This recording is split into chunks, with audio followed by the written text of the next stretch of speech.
Et si votre cœur vous dit non, c'est pas la bonne personne, c'est pas ça. Ça veut dire que c'est pas la bonne personne. C'est pas la bonne personne maintenant et en ce lieu. Donc, s'il va vous interpeller dans une semaine et votre cœur va dire oui, oui, c'est la bonne personne. Parce qu'il ne fallait pas se rencontrer dans cette vie et il ne fallait pas se rencontrer à ce moment-là. Et après, on va aborder comment cet après-midi, que dans la libération émotionnelle, tout est lié à la réconciliation avec le lieu et l'époque. Parce que finalement, les traumas sont liés au lieu et à l'époque, et se libérer du lieu et de l'époque est une libération émotionnelle. Et finalement, prendre un engagement doit dépendre du lieu et de l'époque. C'est pour ça que, par exemple, dans le couple, vous ne pouvez pas discuter dans la voiture si elle n'est pas neuve.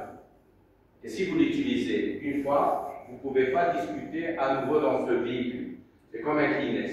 Tout lieu où il y a eu une discussion, il va y avoir la mémoire de cette discussion liée à ce lieu. Donc, essayez de changer, par exemple,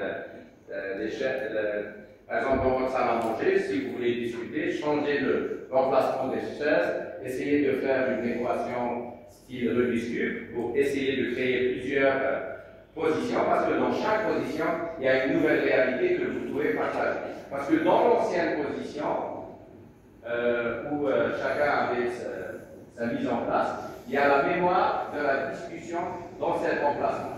Donc même si vous êtes joyeux, convivial, accueillant, et vous allez vous mettre en place dans un lieu, ou bien dans le positionnement, où il y a un souvenir d'un risque, le risque va se manifester, quelle que soit la thématique. Parce que c'est la mémoire, et c'est juste que vous n'êtes pas réconcilié avec ce lieu ou cette position. Cet après-midi, on va vous apprendre comment vous réconcilier avec le lieu et l'époque.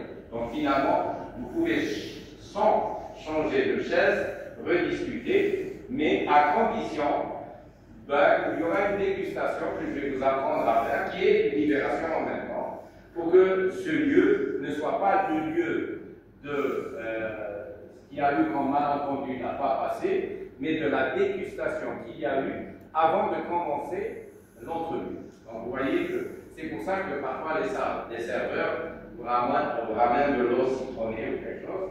Bon, on peut, en mettant l'intention, créer une dynamique de réconciliation.